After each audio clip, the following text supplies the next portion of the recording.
I grew up as a Catholic, and I joined this a little bit conservative Baptist type na Christian. I helped them in music, tapos tumulong ako sa Alliance, and then tumulong din ako sa mga Pentecostal. And for 7 years, lalo elementary days ko, I was with Seventh-day Adventist. Hubog po yung pag-intindi ko sa Biblia. Hanggang ngayon, natatawa ko kasi minsan memoryado ko pa yung mga Old Testament, lahat ng books, from Genesis down to Malakay. Sobrang pag-iintindi ko sa Christianismo. If I really practice it, napaka-Islamic na eh. Kung susundin ko lang the way si Jesus mag-pray, that is the prayer of Islam. Ang sabi dun sa Biblia, and he went a stone's throw farther, and he fell on his face to the ground and prayed. So, ganun, nagdarasal po si Jesus. And the same thing when you see the Muslims, how they pray, the same thing that how Jesus prayed way back before during his time. Bismillahirrahmanirrahim. Alhamdulillahi Rabbil Alamin. Ang Islam sa akin, it is more than a religion. It is my way of life. It is me. Ang religion is like as going to Sunday or Saturday lang eh. Ito way of life, everything I do. Before I enter my house, I ride a vehicle, I wear new shoes, I take a bath. Before doing anything, you make mention the name of Allah or the name of God. Kasi that's how Islam teaches you. Dapat manifestation, you love your country, you love your environment, you love your family, you love your work, you love your boss. If the boss is on the righteous way, because that's how Islam teaches one.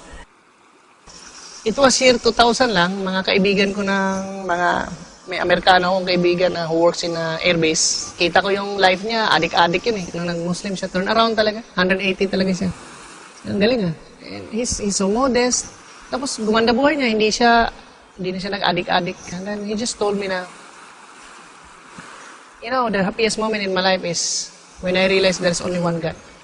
And I think that time, yun yung time na I saw my salvation. I will ask you, you don't want to be a 99% Christian or whatever. You want to be 100%. Then follow the Bible as it is. I still believe that there are still angles and lines in the Bible which somehow tell you that there's only one God and that everything about this practice in Islam is there in the Bible. When you bury the dead, it should be in white cloth. Who's practicing that? Islam. It's there in the Bible. When you have sexual intercourse with your wife, before you pray, you cannot pray. In Islam, you cannot pray. You have to wash yourself before you pray. It's in the Bible. Not eating pork, for they are unclean to you. Nor you should touch their meat, for they are unclean to you. It's in the Bible. That's why we're not eating pork, because the Bible tells me so. So that makes me a Muslim, because I follow the Bible. And I follow it by heart. On the good sides of the Bible, I follow it by heart.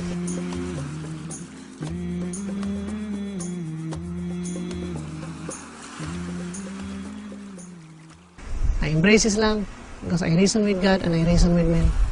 And my reasoning with God is that I believe He is the only one. La ilaha illallah. It is a religion which gives me the answers to so many questions, to so many queries. I'm a man of science and I want to have explanation to everything. In Islam, I was given the explanation to everything, even to the molecular level of it. Yan ang gusto ko eh, yung bagang bigyan mo ko ng sagot sa bawat tanong. So Islam gave me. The universe started where? Sabi sa Quran, it started from a smoke, nag-explode. Ay, yun pala yung nababasa ko sa siyensya na Big Bang theory nila eh. So, I like that. Science and religion, they blend. Paano ang tao nabuo sa womb ng babae? It's explained in the Quran. Bakit? Nung unang panahon, mayroon bang electron microscope si Prophet Muhammad doon sa disyerto? So, ibig sabihin, he knew that, and that's the modern science right now. How did he know that? It means to say that the God of religion, whom I believe, is the God of science also.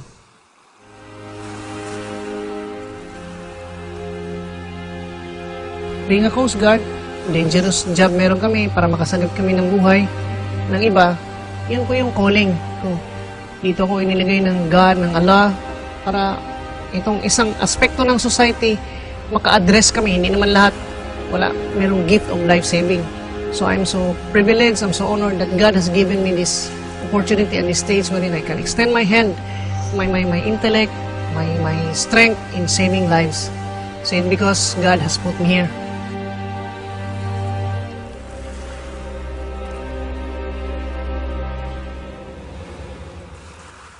Huwag lang ako makalimot to mention His name before I execute my last breath. It's just fine. I will always have my time. I might die tomorrow.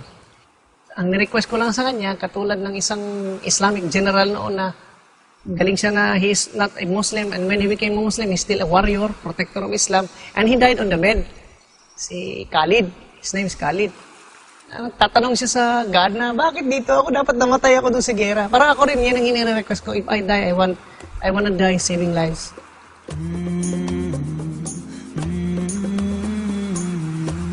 I live by the grace of Allah. And I will die or I die by the will of Allah.